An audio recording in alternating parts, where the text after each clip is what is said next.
One movie review. Steven's Weekly Recommendation. My jokes of the week. I'm Stephen O'Craig. And I'm Lee A. And this is the 32nd episode of The Movie Review Show!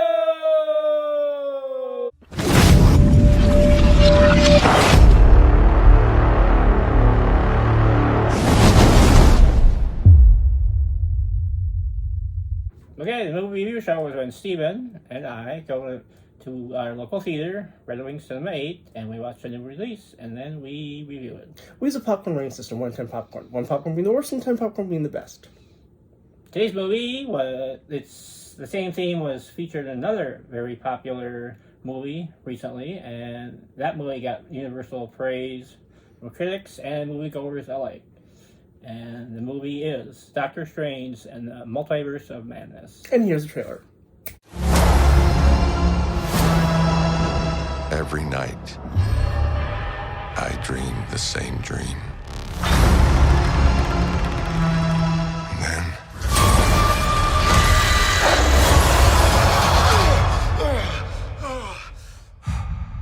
the nightmare begins.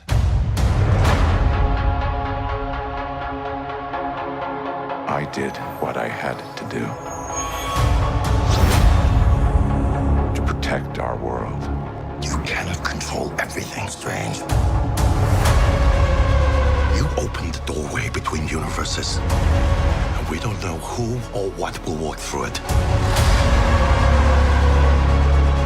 Wanda, what do you know about the multiverse? Viz had his theories. He believed it was dangerous. He was right.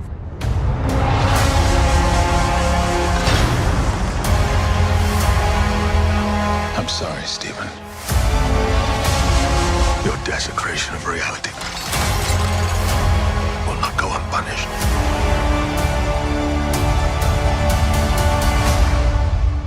We should tell him the truth.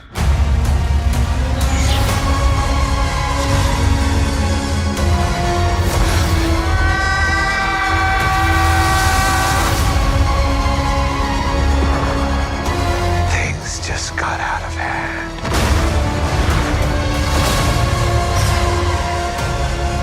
You break the rules. Look out! You become a hero. I do it, I become the enemy.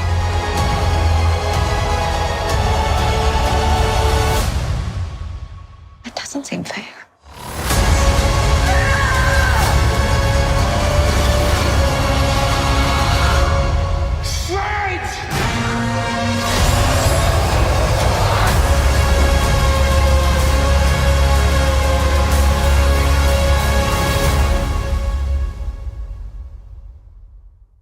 It's review time. The movie starts with Doctor Strange and a girl with a star on the back of her jacket running. He fights something, then he starts killing the girl, then wakes up. Yeah, it reminded me of a video game, like a Mario Brothers game, like jumping from floating thingy to floating thingy or whatever. But that really, the action started like right away, so Yeah, I kind agree. of hooked you immediately.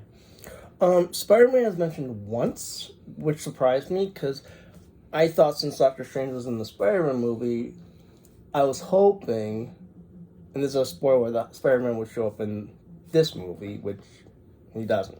Oh, that's okay. It would have been nice, but I wasn't like counting on him to show up, I guess. I didn't care for the name America Chavez, which is the one superhero's name. I mean, I know she's in the comic books, and that's her name in the comic books. I don't know. I just didn't care for the name, the superhero name.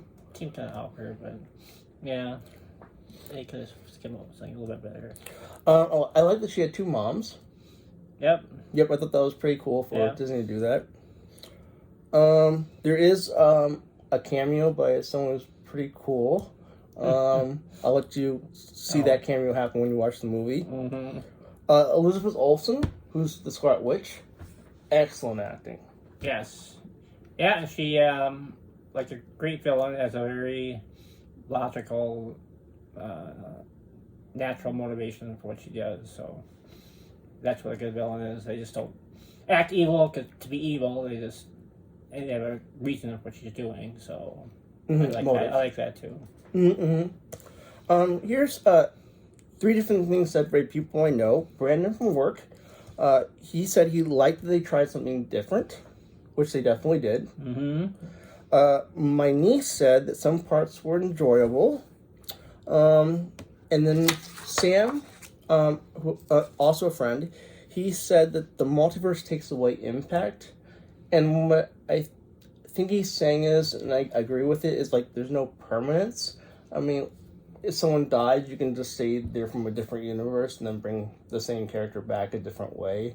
So there isn't really any permanence. True. But it reflects how life is. I think. I mean, everything's impermanent, as my economic teacher says, in the long run, we're all dead. But anyway. Yeah, okay, that's interesting. One of my problems with the movie was it's a huge transition from the original Doctor Strange and also the Spider-Man No Way Home movie. This one, about 40 minutes in, turns into a horror movie. You would agree? Yeah. Yeah. And I like that. Yeah, well, with Sam Raimi directing, from the Evil Dead fame, kind of had a feeling it was going to be largely a horror movie, which I like horror movies, so I didn't have a problem with that. No, this is where things are going to be interesting. I know how you feel about the movie because you texted me about your feelings. You don't know how I feel about the movie, right? Right. So we're going to be honest and say how we really, really feel about the movies, but this is a good thing, and you'll see why, okay? So, Lee, what are your feelings about the movie? Well, it actually became my new favorite movie because, like Everything, Everywhere, All at Once, it's like multi-genre. It's like action, drama, superhero, horror, comedy, and drama. And I thought the special effects couldn't have been any better. It was like you're on an acid trip, either a good one or a bad one. The horror parts, you're on like a bad acid trip. But, so I just love the special effects. And acting I thought was very good. The score by Danny Elfman, who's done some Batman movie soundtracks as well. I love that. And the villains were numerous, challenging, and fascinating. So I thought it was basically a perfect movie. And that's good.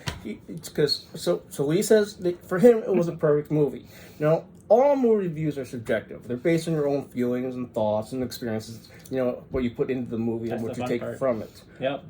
I didn't care for this movie. Okay, my score is going to be much lower than yours, but that's okay because it's good. People, like I said, reviews are subjective, so we're not always going to have the same opinion.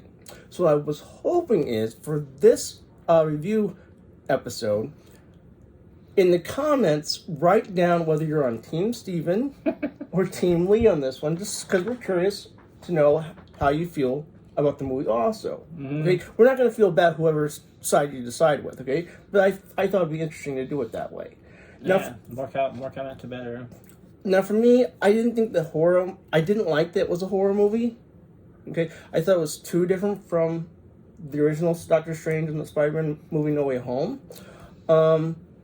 Like my niece said, some parts were good. I did think some parts of the movie were really good. The special effects, wow. Okay? It was mainly the horror part I didn't care for. Okay? So I'll let you get John said the same thing.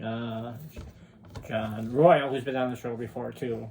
I texted him about how much I liked the movie, and he said he didn't really care for it because he didn't like horror movies. So that'll be a kind of a warning if you don't like horror.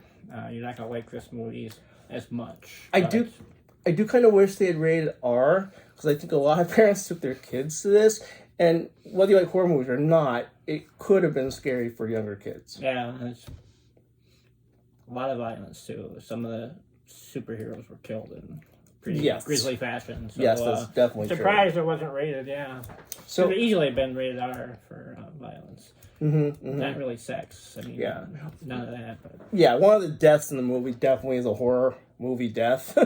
Yeah. Oh yeah, big time. Yeah. So that's it was intense in that respect. A little more intense violence than most MCU movies. Okay, Lee. So being that this is the best movie you've ever seen, what is your score? 10. It's a 10. So Gotta be a 10. Gotta give I it a 10. just, if it's my favorite movie of all time, it better be a 10. So, yeah. It used to be American Beauty, but I've seen some blogs about it that point out numerous plot holes. So, I don't like American Beauty as much anymore anyway, but I gotta say, just because pure enjoyment, I was just blown away by this movie. Now, my score is not super, super low, okay? My score is at 7.5. I was, battling between 7 and 7.5, and I feel 7.5 is the right score for me to give. But like I said, that's fine that we have different opinions, and I would be really interested just to see what other people's opinions are. That'd be great. We would love to know. Review movies with us. I mean, add your review to the comments. That'd be awesome. It would be. Yeah, I think I haven't really read any reviews, but my feeling is that Rotten Tomatoes is going to be closer to your score than my score. I have not seen any reviews either. I haven't looked at it, but just the feeling. Yeah, and that's good. The reason we don't want to look at the reviews is because, we want to be, with the word be subjective or objective. Yeah. It's like if we look at scores, they might influence us a little bit, but it's more interesting also to see what they are and what we didn't expect them to be. Yeah, what the scores are and why they are what they are. So next we're going to show our scores, and then we're going to look at Rotten Tomatoes and Metacritic and see how close their scores are to ours. Okay, we're looking at Rotten Tomatoes. I accidentally saw the Tomatometer score when I was trying to look it up on my phone. So I do know what the Tomatometer score is, just so you know. We'll always try to be honest, as much as we possibly can. So here we go. Okay, and it got a 74% on the Tomatometer, which is close to my score. Mm-hmm. Very close. But it got 87% by the audience, which is a pretty good score, audience-wise. That's actually almost exactly halfway between your score and my score. Audience, it seems, overall liked it. Oh, yeah, I knew that would be the case. But yeah, the Tomatometer, a little bit lower. Okay. Yeah, that sounds about right. So next we're going to look at Metacritic. Okay, we're looking at Metacritic. Ooh. Oh, my. On Metacritic, the Metascore is 60, and the user score is 6.4 out of 10. So those are pretty low scores. They don't know what they're talking about. So they're even lower than my score. Wow. So what are people's problems now, I'm sure? That's the joy of America, folks. Yep. We can have our own opinions. We can exactly. Well, next it's time for Steven's Weekly Recommendation. It's time for Steven's Weekly Recommendation. What is Steven's Weekly Recommendation? Each episode I recommend something that I think is awesome. This episode's recommendation is a game. And it is Return to Dark Tower. Dun, dun, dun. This is Return to Dark Tower by Restoration Games. Restoration Games takes old board games and remakes them. This is a remake or sequel to Dark Tower, an electronic tower game that came out in 1981. This is a Kickstarter, so it might be difficult to find. On Amazon, it's $190. The base game on eBay is $200. I'm going to open it up and show you what's inside. I'm not going to show you how to play the game, but I'm going to show you the components. A rule book, a bunch of cards, 4 hero boards, virtue tiles which are used with the hero boards, skulls which are placed in the Dark Tower during the game, 4 hero miniatures, buildings, a haggle die, a bunch of tokens, full tokens which are the monsters, markers, the game board, and finally, the Dark Tower itself. Okay, I'm going to turn the Dark Tower on.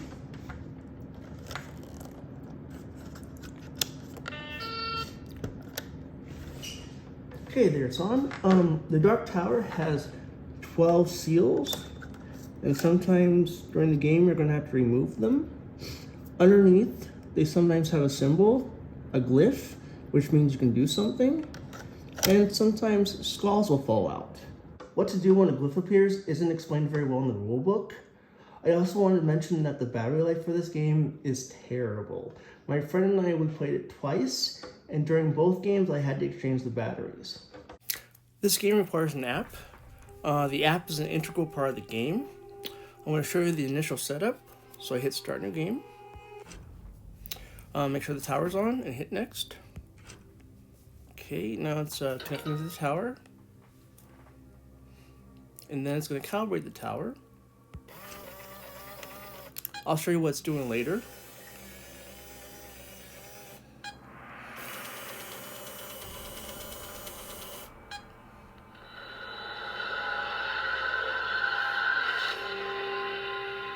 Okay, once the tower is calibrated, hit continue. There are two types of ways you can play. There's competitive and there's cooperative. I've never played the competitive before, but I heard it wasn't so good, so I'm going to choose cooperative. You can choose gritty difficulty, which makes the game harder. You can also add the alliance expansion. I'm not going to do either of those, so I'm just going to hit continue. Okay, I'm going to choose one player. Okay, next you choose your main goal, and there's different main goals you can choose.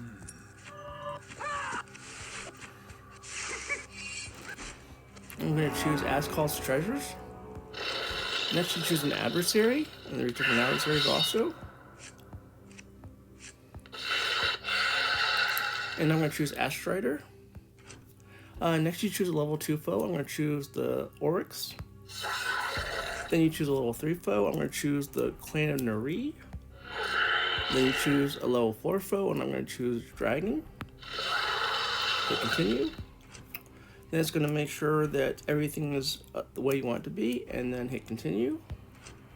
And that's the initial setup. So this is what happens when the tower is calibrating.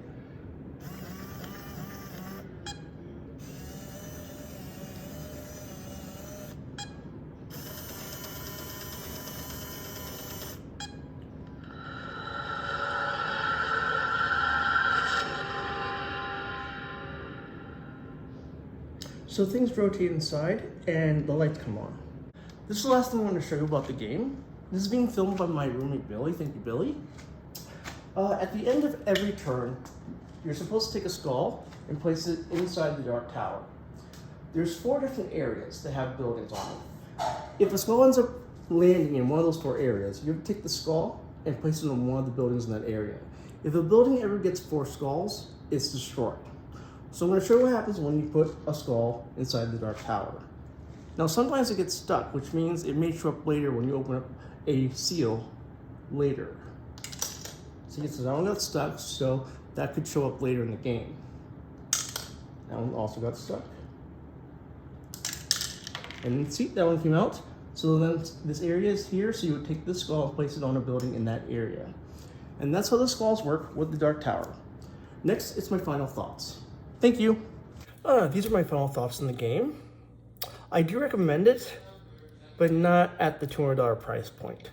It's a good game, but don't spend $200 on this game. It's not worth $200. I would say that the components are really good. The tower itself is very well made. The app is very important to this game. It's a big portion of the game, and it works very well. My 2 complaints, though, are 1, the game is too long. My friend, we played 2 games, and both times we had to clean the game up, so we didn't get to finish it because it took so long. 2, the tower itself doesn't do a heck of a lot. I mean, the skulls come out, you pull up the seals in order to show the glyphs, but other than that, it doesn't really do anything else. So yes, I do recommend this game, but not for $200, $100 or less. And those are my final thoughts.